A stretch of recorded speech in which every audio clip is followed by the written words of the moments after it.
Hello everyone, this is another Mikey Mike and his JJ production.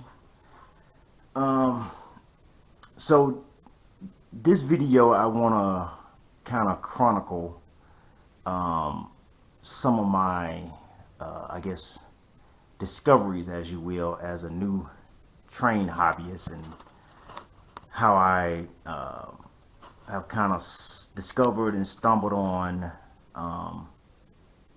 some various things with the train hobby. And one of the things I first discovered was I bought this starter set, and you can see the engine there, the Santa Fe, which is a LionChief engine, and it basically uses what's referred to as a starter power supply. This particular one is 31.5 watts, which amounts to 18 volts at 1.75 amps, which is all you need when all you have is a LionChief starter engine. The problem is that over time, as I upgrade to more complex engines with smoke and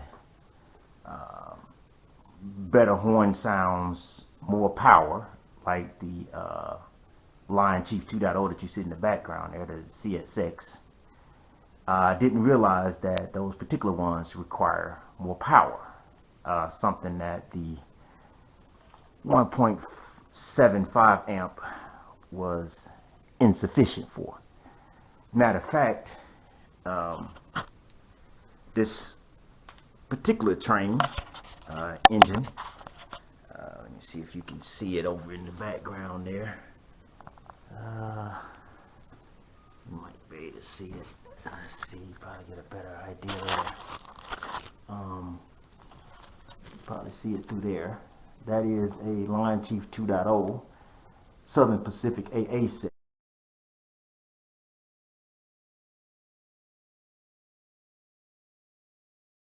Bought this engine, I actually thought it had some serious issues, and I actually sent it back to Lionel because it would travel around the track and just stop, and it would make the sounds, but it wouldn't go anywhere. And I thought I had a lemon.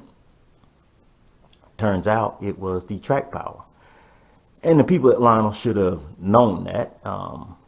I told them I had the starter set power supply, and I guess it didn't occur to the guy that these things don't work well with the starter set power supplies. You really need more power. Realization that power was the problem.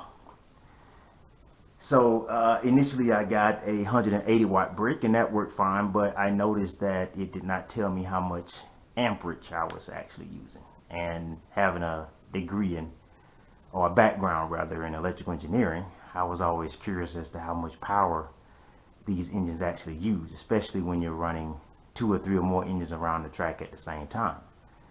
Turns out they actually pull anywhere between 4.7 to 5.3 amps. And even with buying an additional DC power supply, the 72 watt, this one only supplies 4 amps. So now it makes sense why from time to time, even with having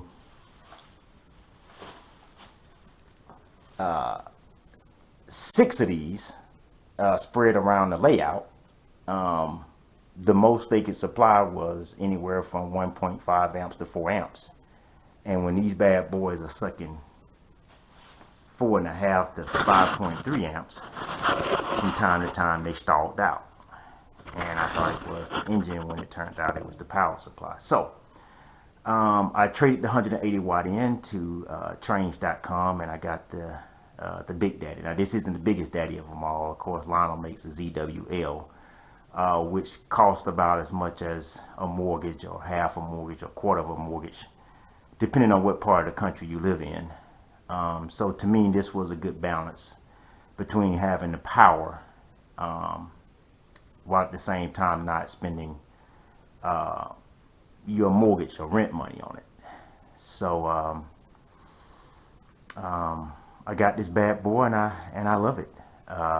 It supplies 400 watts, 200 watts on each handle, and it also gives you the track readouts. So, but before we take a look at that, let's crawl under the table and see what's under the hood.